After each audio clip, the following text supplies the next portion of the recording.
Good afternoon sa ating mga viewers. You are watching Road Full of Disaster. Today is May 20, Wednesday. It's 12:08 in the afternoon. At para sa mga nanonood po at hindi po alam, what is the program Road Full of Disaster? Ang Road Full of Disaster po, ang pagkaano po natin is, alam naman po natin, ihambing mo natin sa ating buhay. Life is rarely a smooth ride. As you navigate your journey, you will inevitably face the raw power of unpredictable elements like the sudden explosion of a volcano eruption, the weight of the floodings, meron pong mga floodings, di ba? The typhoons, the road crashes or road accidents, the fires, and the earthquakes. These are the things that we might encounter, no? But these disasters aren't just physical events, no? They are mirrors of our inner struggles. So pwede rin po siya maihambing sa ating buhay, no? A volcano might be a sudden collapse of a business you've spent years building. Ang flooding po can be like the weight of a financial crisis, no? And a typhoon represents the chaotic storm that tear through families and friends. The volcano might be a sudden collapse of a business. We experience road crashes of a shattered love life and the fires of bridge burning betrayals. Yes, the true story isn't found in the wreckage. It is found in the fact that after every tremor and every storm, we are still standing. At the end of the day, no matter how many times the road crumbles, you prove that the human spirit is built to endure. Ang keyword po dito ay we are resilient. Yan po. And today, our topic, because May is actually Road Safety Month and at the same time, Cervical Awareness Month. So, ang topic po natin ngayon is on health, cervical cancer awareness. So, Tek, pakita po natin yung video on cervical cancer.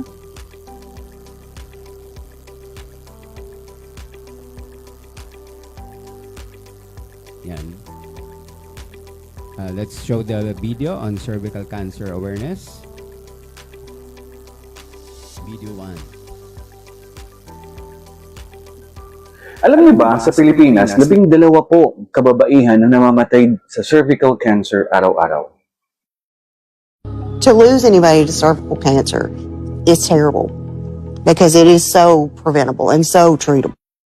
Cervical cancer is one of the only cancers that we've totally figured out. We know what causes it, we know how to screen for it, we know how to treat pre-invasive disease. So really no woman should be dying of cervical cancer. Everyone calls it the big C for a reason. It's scary, isn't it? You understand the impact it has on not just the patient, but the family, the loved ones that you leave behind, the pain. Mas nakakalungkot, karamihan dito pwede naman maiwasan. Ito ay dulot ng isang virus na ang tinatawag ay HPV o Human Papillomavirus. Pero alam nyo ba na ang cervical cancer ayon sa World Health Organization ay isa lang sa iilang cancer na may kakayahan tayong ma-eliminate at hindi naman dapat sila mamatay kung 1. Sila man ay nakapagpabakuna o pangalawa, sila man ay nakapagpa-cervical cancer screening. Kaya't ngayon sa buwan ng Mayo, ipapakita namin kung paano mo mapoprotektahan ang inyong sarili at ang mga kapamilya mo sa cervical cancer.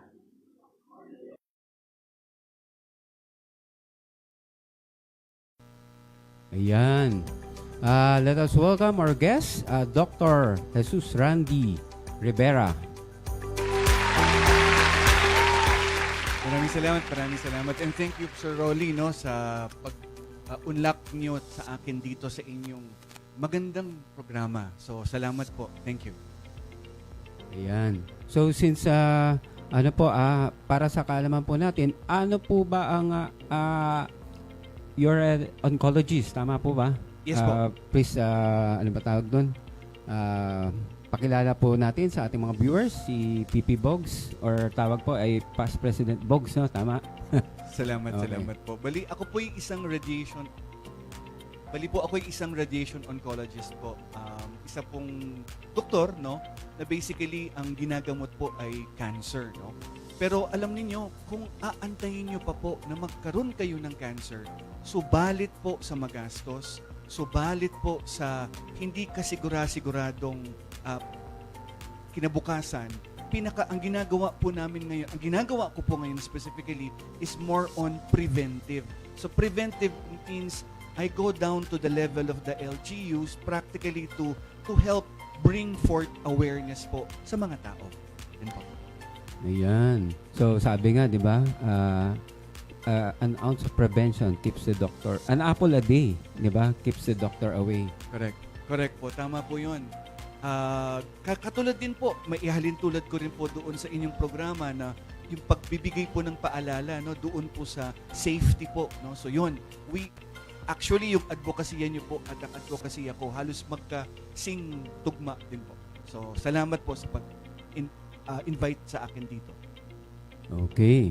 So, paano po ba ito nakukuha para malaman po ng ating mga viewers?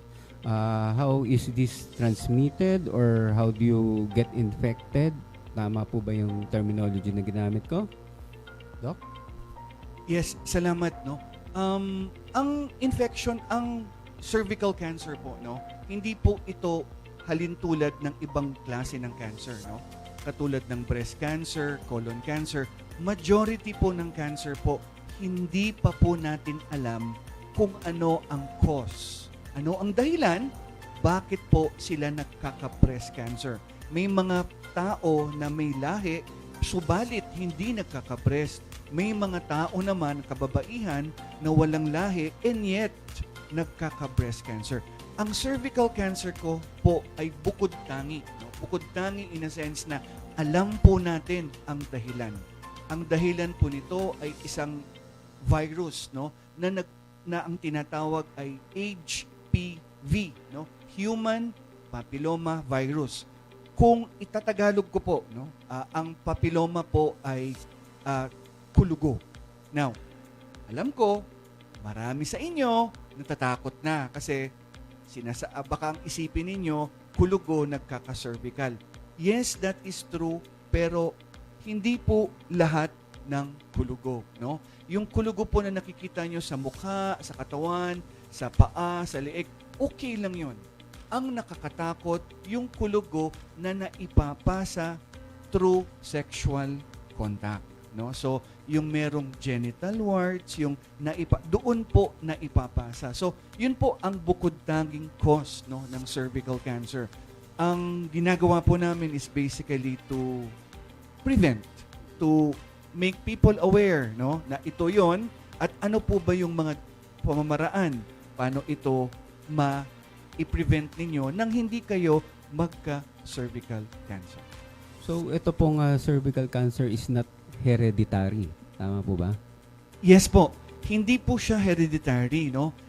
Most of the cancers, no, merong portion na kung saan pamana yan from parents to children, no? Ang cervical cancer, masasabi ko, ito ay naipapasa, no? Naipapasa to through one person to another.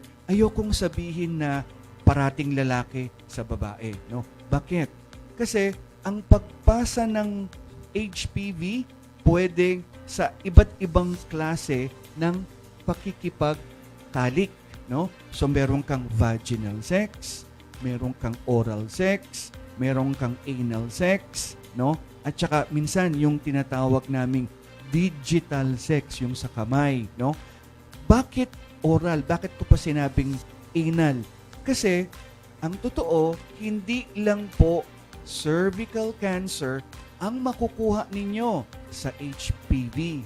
Maaari din kayong makakuha ng oral cancer, no? Tulad ni Michael Douglas, isang artista sa Amerika. Pwede niyo pong i-search ito, no? Anal cancer.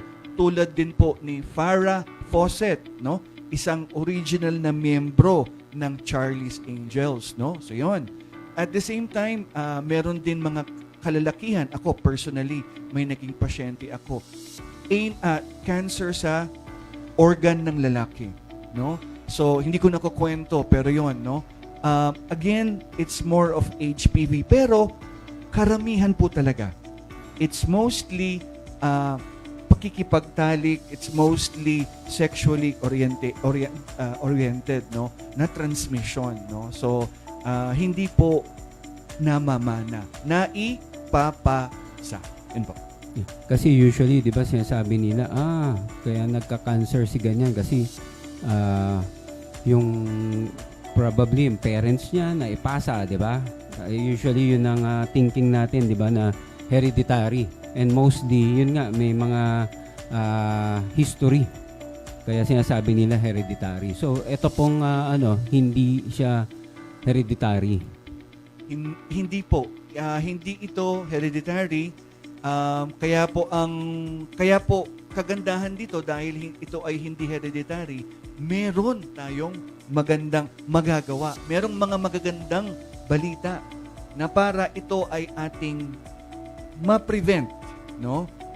Before yung sa prevention, ibig pong sabihin yung sinabi nyo kanina, di ba, pati yung mga actors na binanggit ninyo, ibig sabihin pati lalaki pwede magkaroon, hindi lang babae.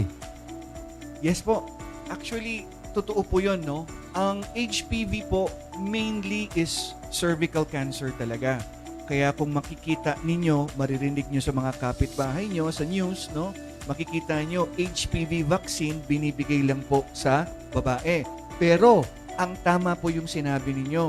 Ang sinabi po ninyo is, hindi po alam ng karamihan ng tao na ang HPV pala ay pati mismo kaming mga kalalakihan, tayo na mismong kalalakihan ay maaaring makakuha ng cancer dulot sa HPV. Gaya po ng sinabi ko kanina, si Michael Douglas, nagkaroon po siya ng throat cancer because of HPV. Meron kang makikitang post niya, I had throat cancer because of sex. No? So meron siyang ganung post. You can search it po sa internet, no? Ngayon po, alam niyo naman, ang relationship po ngayon hindi lang po babae sa lalaki, meron din pong lalaki sa lalaki. So those people po na individuals na nakikipagtalik, men having sexual connection with other men, they are also prone to develop anal cancer, no? So yon. Of course, penile din, syempre. Oo, no? But again, like I said, more commonly po talaga, nakikita natin talaga in almost 80 to 85% of cases, ito po ay kababaihan po ang tinatamaan, which is cervical cancer. So, meron po ba tayong percentage ng men na tinatamaan? Kung usually, sabi nyo nga, more or less 80% women, you know? Yes, sir. Actually, doon siguro may mga 5% na tinatamaan na kalalakihan, pero itong mga datos po na aking binabanggit ay hindi po local study, no? Kasi po, ito po ay study po abroad, no? These are more of US-based, no? Sa ngayon po, kung makikita ninyo, ang US po, very active na po yan sa throat, no? They are now making people aware, no, na chine-check yung throat, ini-screen din kung merong kulugo, which is basically merong warts. Warts doon sa lalamunan, kasi yung warts na yon is an HPV infection. Malay natin, baka yung warts na yon may iba pang klasing HPV na nakasama na maaring magdulot ito ng throat cancer. So, yun. So, part din po ba yung HPV ng STD? Or different? Tama po kayo, sir. No? Ang HPV po infection ay part po ng STD o sexually transmitted infection, STI, no? So kasi pagka STI lang kasi wala kasing simptomas. No? Meron kang sexually transmitted na infection, nakuha mo sa pakikipagtalik, pero walang simptomas. No? So yun. STD, ito yung mga gonorrhea, no? Meron po kayong simptomas, no? Sa lalaki, gaya po ng sinasabi ko, actually kamakailan, meron po akong naging pasyente, no? Lumapit sa akin, bakit daw yung lalaki hirap na hirap yung umihi, bakit sa babae hindi naman, no? I'm talking about gonococcal infection, no?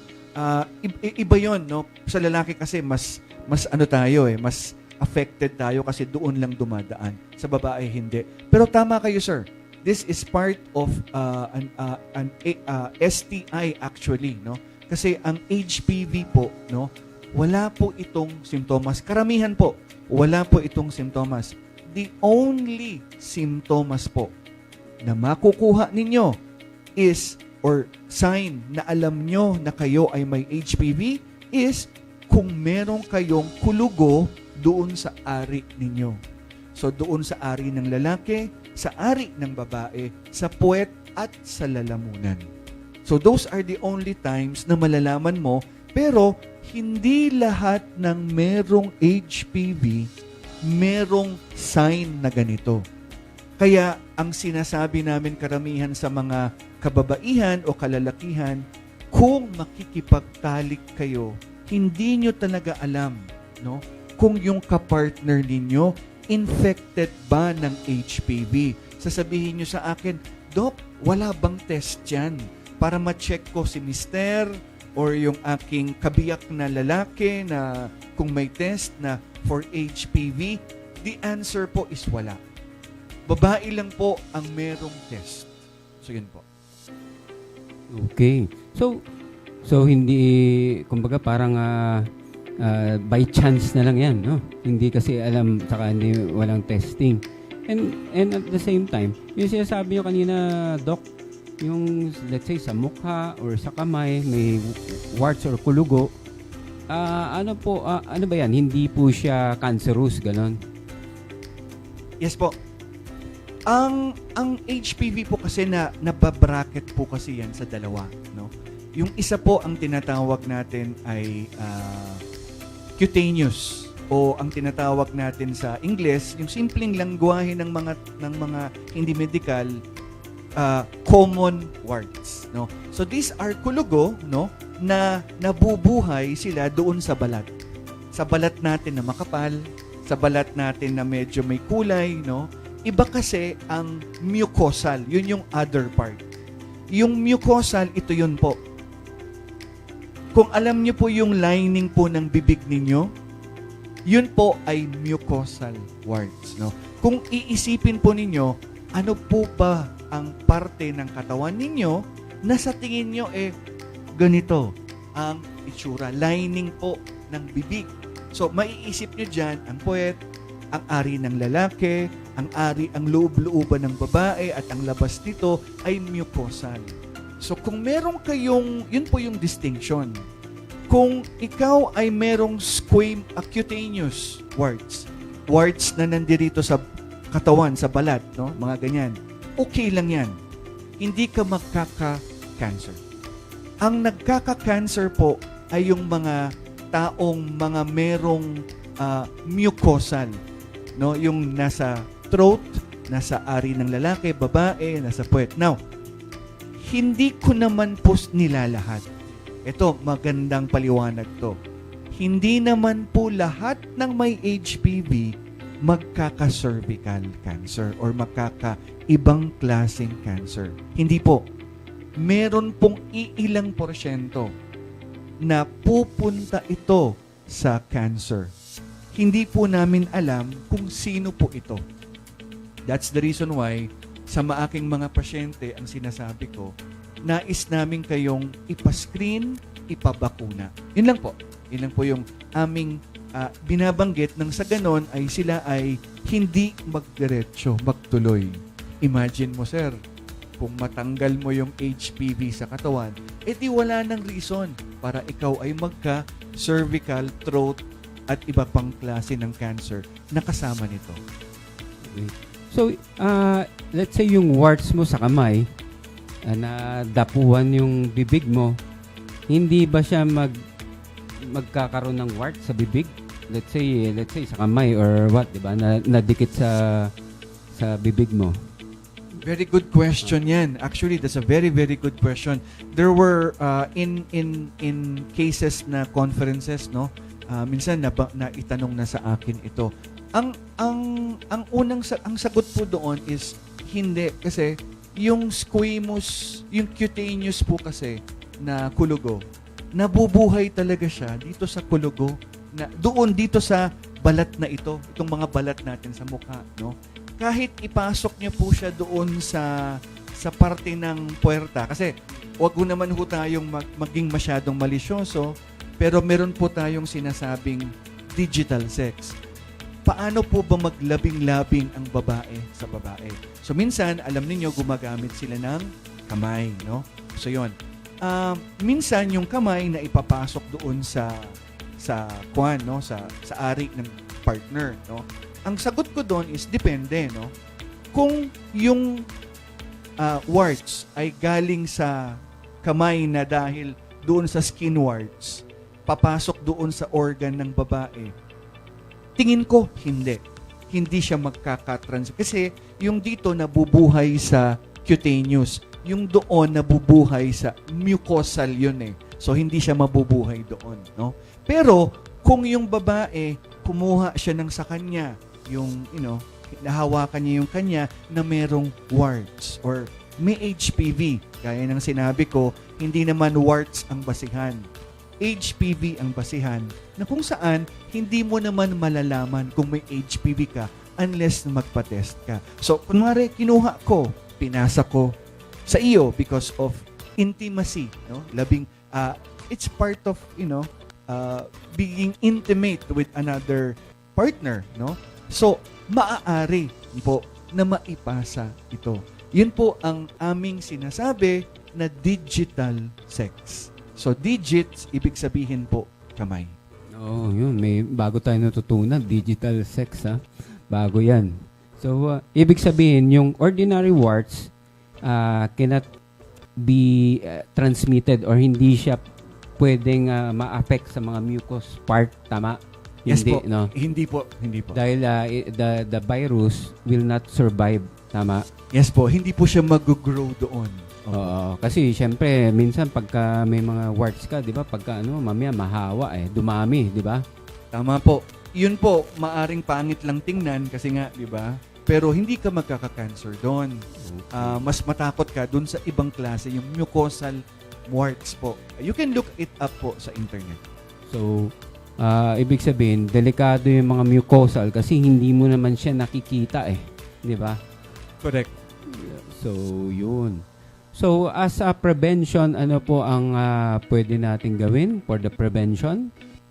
Yung prevention po natin can be twofolds, no?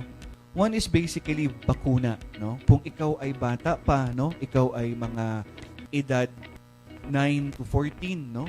I-extend na natin hanggang age 26, no? Ang pinakamaganda talaga vaccination, no? So, ito ay very, very priority natin dyan is yung 9 to 14. Yung mga tao po na wala pang contact, na wala pang sexual contact. Bakit? Kasi kapag nakipag-contact ka na, maaring may pumasok na sa iyo na HPV, no, na virus, no? Siyempre, pag nakapasok na, maaring nandoon na siya, maaring doon na siya titira, no? Hindi ka na ma-prevent kasi meron na. Pero ito ang gusto kong sabihin. Marami pong klaseng HPV na maaring magdulot ng cancer. 13 po ito, 13, no? 13 po ito, no? 13 kinds. Yes, 13 Dami. kinds po. Actually, merong pangalan yan. May type 16, may type 18, maraming type. Hindi ko na po kabisado. Nung kabataan ko, kabisado ko pa. Nung nasa medisina. Ngayong pagtanda ho, kasama ho nung buhok ko na nawala. Nakalimutan na rin. Actually, hindi ho. Kasama ho nung buhok ko na nawala. Oo, yun po yun. Yun po yung totoong katotohanan doon. So basically, kung ikaw ay wala, kaya this is the best time po na pwedeng ipabakuna ang inyong anak. Yung wala pang contact. Wala pang, muwang pa ang kanilang isipan. So when is the best time? 9 to 14 po, no? Yun po. Now, Pero ano, matanong kita, minsan may nababalitaan tayo, less than 14 years old, may ka-partner na. correct, Diba? correct. Oo, tama po yun. Meron ng mga nanganganak kaming nakikita na edad 30 years of age. I guess that's one of the reasons po bakit ang ating government, no, at the age of 9 years old pa lang, talagang they are already trying to get people vaccinated, no. Now, there are also cases po, no, na mga iba naman tinatanong, bakit hindi ibigay yung bakuna sa mas bata pa? Wala pa pong ebidensya. Wala pa ho tayong ebidensya na kung ang bakuna na ito ibibigay natin sa pagka-baby sanggol pa lamang, ganun pa rin ka-epektibo. So yun po, bakuna po is the first. And then, secondly po is screening, no? Pero matanong ko, bago po kayo mag-second, yung, let's say, 14 years old, no? Let's say, nagpakabakuna, pero yung pala na sa partner niya na hindi sinabi. So, yung effect niya is mawawalang effect. Ganun po. Oo. Magandang tanong po yun, sir. Napakaganda ng tanong mo.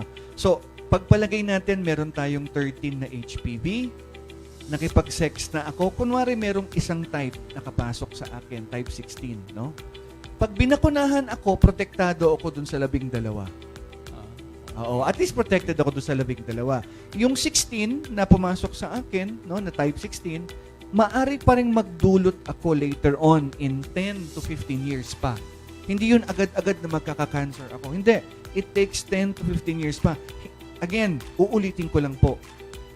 Hindi ibig sabihin may HPV ako, automatic po magkaka-cervical cancer ka. 90% po ng tao na merong HPV hindi naman tumutuloy into cervical cancer. Only 10%. Pero sino itong mga 10%? Hindi po namin alam kung sino yan. That's the reason why bakuna is very, very important. So, ibig sabihin yung HPV virus is nasa body mo na. Parang sleeping lang, no? So, Yes hindi po. mo alam kung kakalat siya or magpo-full blown. Tama Yes po ba? Yes po. So basically, meron pong mga iba na mayroon silang HPV, no? Nagtatago doon sa balat, no? Nagtatago doon sa underneath the skin, no? Tapos dormant sila.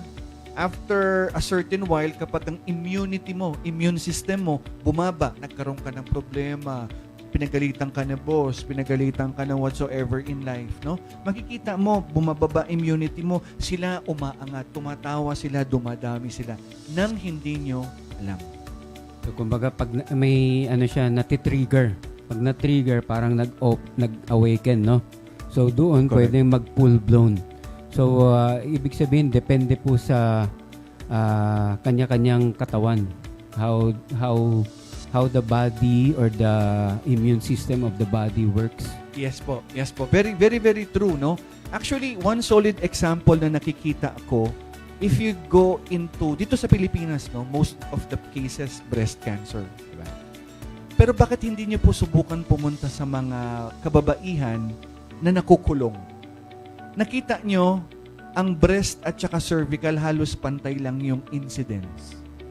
Ibig sabihin, pag bumababa yung immunity, siguro bumababa ang immune system dahil siyempre, mother sila. Pag mother ka, siyempre, namimiss mo anak mo, yung pagiging nanay mo kasi nasa kulungan ka. Makikita mo, most of them nagkakaroon ng cervical cases. No? And breast also, pero hindi as rampant ang breast pag nasa labas ka. Pag nasa labas ka, ibig sabihin dito ka sa, hindi ka nakakulong, no? Mostly makikita mo yung cases ng breast masyadong lamang. Pero pag sa kulungan makita mo, halos hindi nagkakalayo ang kaso. So, emotions, tama ba? More of immune system kasi emotions also play a role sa immune system natin. Ako po ay isang oncologist kapag ang pasyente ko, no? Isa yan sa mga nire-recommenda namin sa mga pasyente is wag masyadong mag-isip ng kahit ano or wag manood na ng balita, wag masyado ng manood kasi all these bits and pieces na negative information can place the immune system, their emotions down, putting their immunity down as well. So it goes hand in hand po. So, maraming factors, no? Maraming factors po. Okay. So, we go to number 2. Yes, oo. Siyempre, sa mga kababaihan naman na meron ng sex, siyempre, di ba? Maliban sa bakuna, siyempre, ang bakuna, hindi na masyadong effective. Kasi nga, di ba, sabi ko na, hindi naman namin sinasabi na kung ikaw ay nakipagtalik na, hindi ka na pwedeng bakunahan. The answer is pwede pa rin, no? Kasi I don't think naman na ang isang babae makukuha niya lahat yung 13, no? Yung 13 na subtypes of bingo ka na pagka ganon. Hindi naman, no? In reality, 2, 3, 4 lang ang nakukuha ng isang kababaihan. So it is very, very important, no, na dapat sila din ay mabakunahan. Till at what age pwedeng bakunahan ang babae? Sa akin, depende, no? Kung anong klaseng gamot ang kukunin niya. Kung HPV 9, kasi marami pong HPV na bakuna. May 2, may 4, may 9. Yung 9 po yung pinakabago. Ako, personally, hindi sa kung nagbebenta ako or whatever, but ito po yung aking inire-recommenda. Bakit? Kasi ito pong 9, ang type 52 is the most common sa Pilipino. Study po yan dito sa bansa natin. Type 52, no? Dr. Tantenko, no? So, wala yung type 52 na yan sa HPV4, HPV2, wala po. Available lang po yung protection na yan sa HPV9. Kaya ako po, hinihikayat ko po kayo na sa mga nanay, HPV9 po. Pag 9 po ang ginamit, wala pong edad yan. Hanggat gusto ninyo. Of course, hindi namin maipangako yung 90% protection. We cannot guarantee. Siyempre, bababa kasi may nakapasok na. Now, pinakamaganda, sabayan nyo ito ng screening. Yun ang pinakamaganda. Cervical cancer screening. Marami pong klase ng screening. Meron po tayong HPV testing, kung saan inaalam namin kung kayo ay positibo sa HPV. Pangalawa, pap smear. Alam niyo po yan, ginagawa po na yan. At saka po yung pangatlo, sa LGU level, no? Yung tinatawag nating VIA, yung sinisilip po yung mata, nilalagyan po ng acetic acid po yung cervix, no? Tapos sinisilip po ng mga midwife po sa LGU. Pero may mga bago na, mamaya pag-usapan natin. Yun. So, there are 3 types of vaccine. Tama po ba? Yung pagkaintindi ko, no? So, ano po ba yung mga, except for the, sabi nyo, yung type, yung 9 is kasama yung type 52. Yung other 2 vaccines, wala. Yun lang ang difference niya. Actually po, yung bakuna kasi, no? Yung bakuna, yung type HPV2, ang sangkap nun, 16 at saka 18 lang. So, imagine mo, doon sa 13, no? 13, no? Na viruses, ang covered niya yung pinaka-common lang, no? 16 and 18, base yan sa abroad. Okay? Now, dito sa ang HPV4, out of the 13, 2 lang din ang cover niya. Bakit HPV4? HPV4 kasi meron pa siyang dagdag na 2 para hindi ka magkakulugo sa ari. So meron siyang 6 and 11. Yung 6 and 11, kulugo yon para hindi ka magkakulugo. Yung HPV9, 7 yon dun sa 13. Di ba 13? 13, no? Sa 13. Yung 13 subtypes na yon, yung 7 covered nung HPV9. Okay? Yung 2 nung HPV9 kaya para maging 7 plus 2, no? Yung 2, no? Para maging 9. Yung 2, genital warts yon. Yung parang HPV4, yung 6 and 11. So, basically, kahit mabigyan po kayo ng pinakamagandang bakuna na 9, kailangan nyo pa rin po magpa-cervical cancer screening. So, ano yung percentage kunyari vaccine kayo? Percentage na you will not have a cervical cancer. Maganda pong katanungan 'yon, no? Ayon po sa gumagawa ng bakuna, no, tinest nila yan. Kung ikaw ay binigyan ng HPV4 at wala ka pang sex, at ibinigay ito sa 9 to 14, meron ka raw 70% na protection, hindi ka magkaka-cervical cancer. Kung, again, ulitin ko, ibinigay yung bakuna ng 9 to 14, kung wala ka pang sex nung ibinigay. So, yon. At saka tama yung pagbigay na oras. Kung ikaw ay may HPV 9, binigay nung 9 to 14, wala ka pang sex, 90% naman. Pero kung ang bakuna ibinigay sa'yo ng ikaw ay 45 years of age, marami ka ng sex, hindi na 90%. Medyo mababa na ng konti yon. But it's still better. Pero para lang din po malaman ninyo, no, sa ating mga nanonood dyan, no, kami pong mga doktor, yung mga pasyente, no, na meron ng pre-cancer or CIN, no, yung meron ng pre-cancer, hindi pa ito cancer, namumuo pa lang na posible or merong kulugo, no, binibigyan pa rin namin ang mga kababaihan na ito ng HPV9. Kasi kahit hindi kanya maproteksyonan, itong bakuna na ito, it prevents relapse. Pag tinanggal namin yung skin wart, yung warts, no? Warts, genital warts, no? Pag sinunog namin yung warts, no? Bibigyan namin pa rin ng HPV vaccine para to prevent relapse or recurrence, yung pagbabalik ng bukol nung pre-cancer. Yan.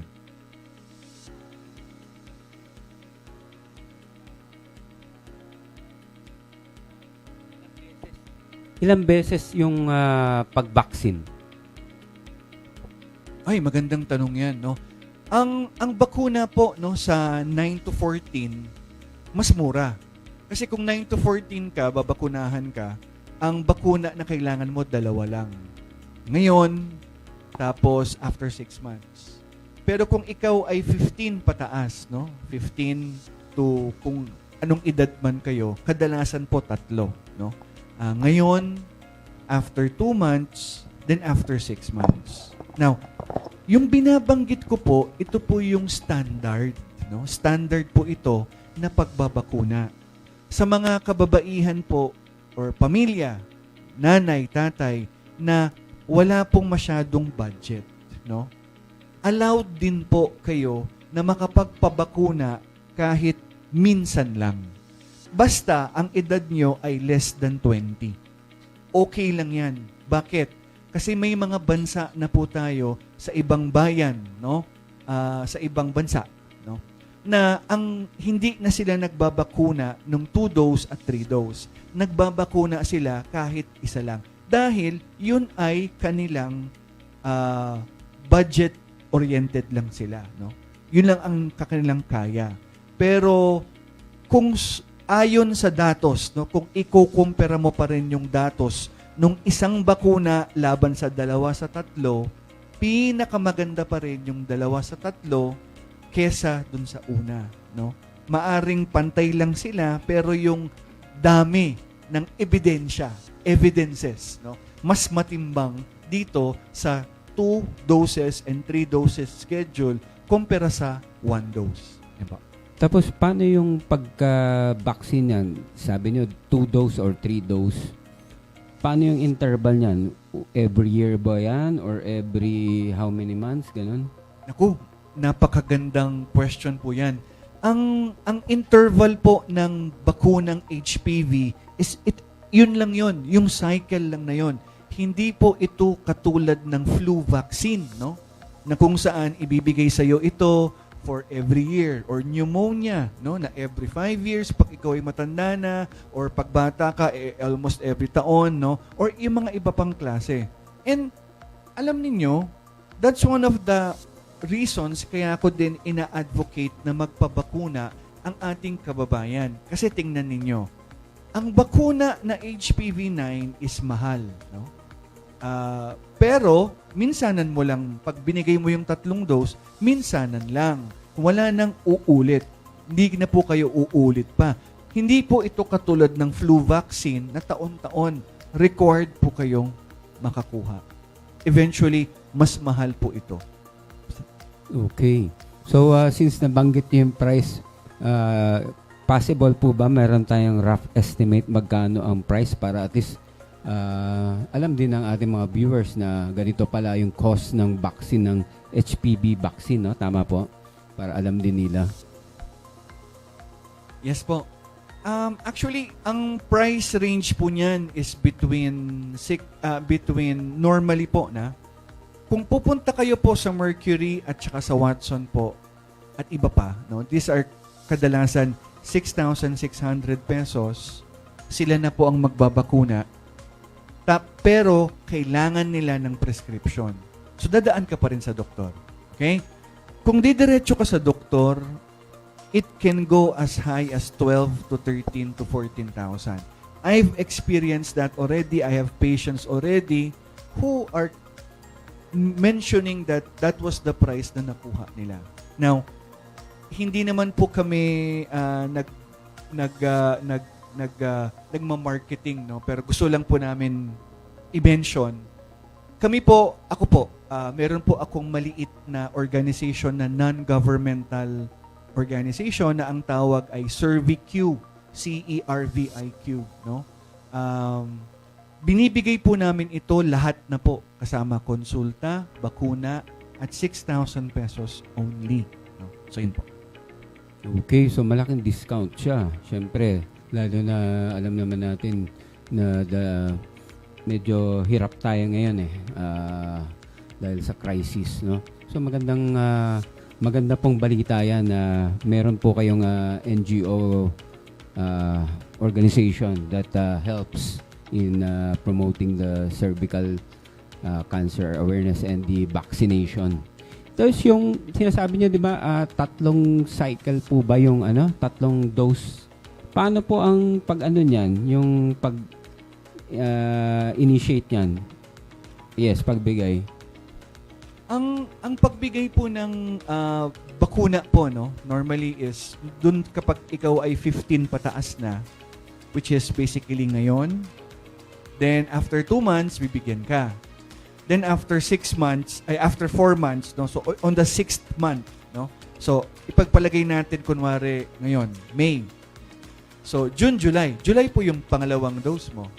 July, bilang ka ng 4 months pa. July, August, September, October, November. November po yung pangatlong dose ninyo. So, ganun po. Ngayon, yun. Okay. So, parang 2, 4. Tapos, ika-6 month yung 3rd dose, tama? Tapos, paano naman yan? Let's say, naka-first dose ka pa lang. Tapos, nakipag-partner ka na. Paano po yung magkakaroon po ba ng yung sa effect niyan? Actually po, maganda po yun. Magandang tanong po yun, no?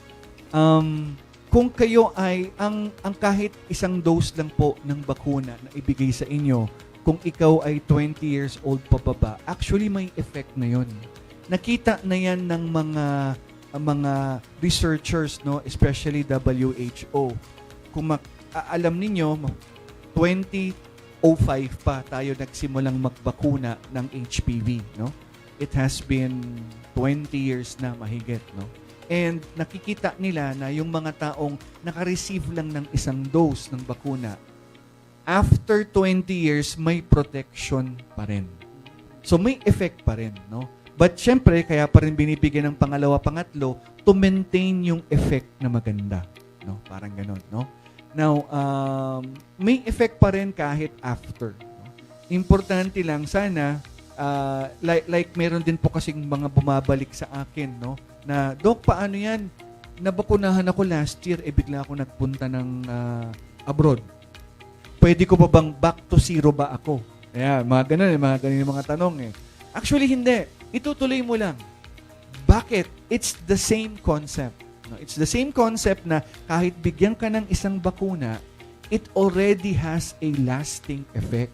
But, para siguradong lasting yung effect, kailangan sundan ng pangalawa, kailangan sundan ng pangatlo, base naman ito sa talagang masusing ebidensya na talagang ni-research pa ng mga iba't ibang bansa maliban sa Pilipinas.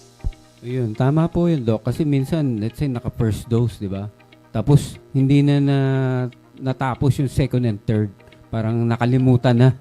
So, pag natandaan nila, pwede mag-second and third dose. Tama po yun. So, no need to balik sa zero. Yun. Yes po. Yes po. Actually, that's a very good point that you have raised, no? Nakalimutan ko 'yon, no?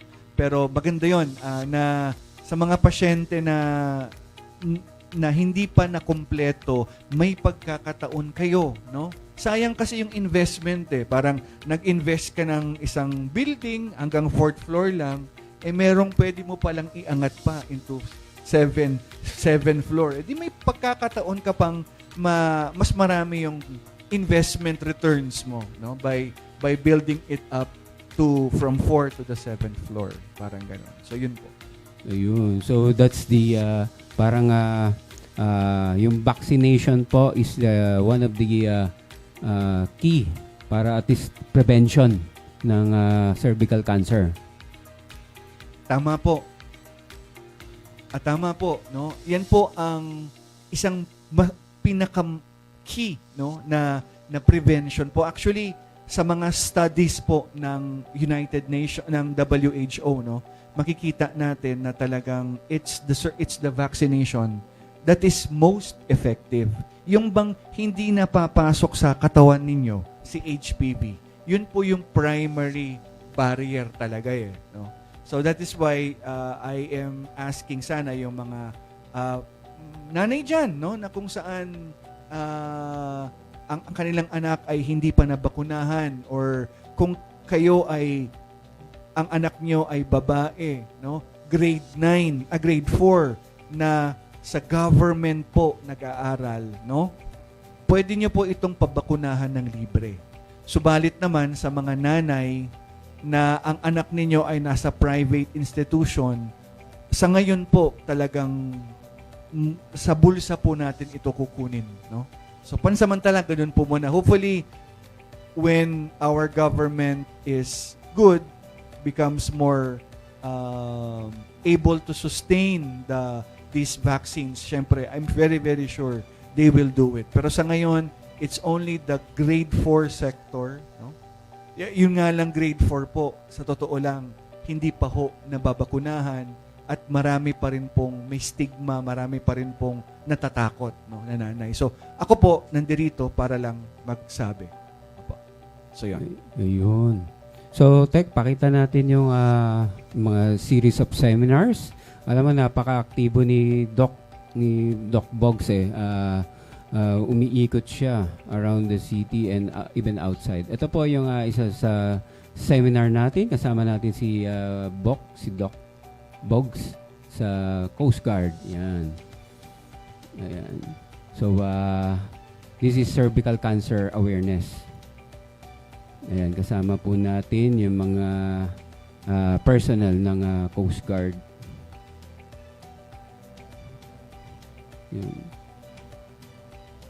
So, marami na pong naiikot si Doc in your advocacy.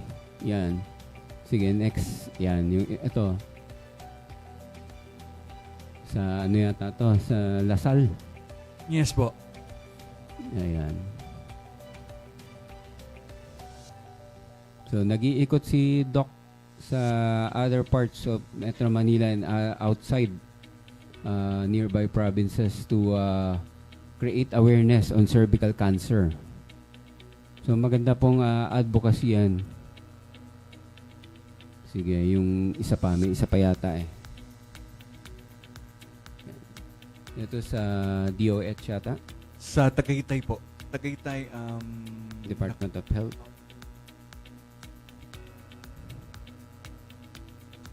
Yan, DOH in Tagaytay, Treatment and Rehab Center in Tagaytay. So yan ang mga advocacy ng ating mabuting si Dr. Bogs. At meron pa yata ang isa yung sa Makati. Yan to sa Makati Circuit Mall. Ayan. So napakarami pong programa at seminars na kinokondak ang ating butihing doktor. Ayan. So, Doc, meron ka po pong you want to add some more? Ang bilis pala ng oras pagka yung discussion natin ay very interesting, no? Oh, kaya nga po. Bilis. Sa mga nais po no na mag-avail po ng at least ng awareness or kailangan nyo ng isang doktor na maaring magturo po ng cervical cancer, lumapit lang po sa endcervicalcancerph.com. CerviQ po yon. Ito po ay aming website, no? Ako po ang founder noon, no? Marami pa ho kaming pwedeng ibigay sa inyo maliban sa murang bakuna. Meron din kaming screening po na kakaiba. Kasama po namin dyan ang DOST-AST. No? So yan, maraming salamat. Ayan. So, thank you very much, Dr. Bogs, for that very interesting at very marami tayong natutunan sa cervical cancer awareness. So, maraming salamat. At sabi nga ni Nabal Ravikant, quote and unquote, doctors won't make you healthy, nutritionists won't make you slim, teachers won't make you smart, gurus won't make you calm, mentors won't make you rich, trainers won't make you fit. Ultimately, you have to take responsibility to save yourself. Ayan. So, on behalf of our program Road Full of Disaster, ako po ang inyong lingkod, Rolly So. Nagpapasalamat po sa ating CEO, Dr. Danny Mangahas of EuroTV. So, thank you very much for having our program at EuroTV. At yun lang po at see you again on our next episode.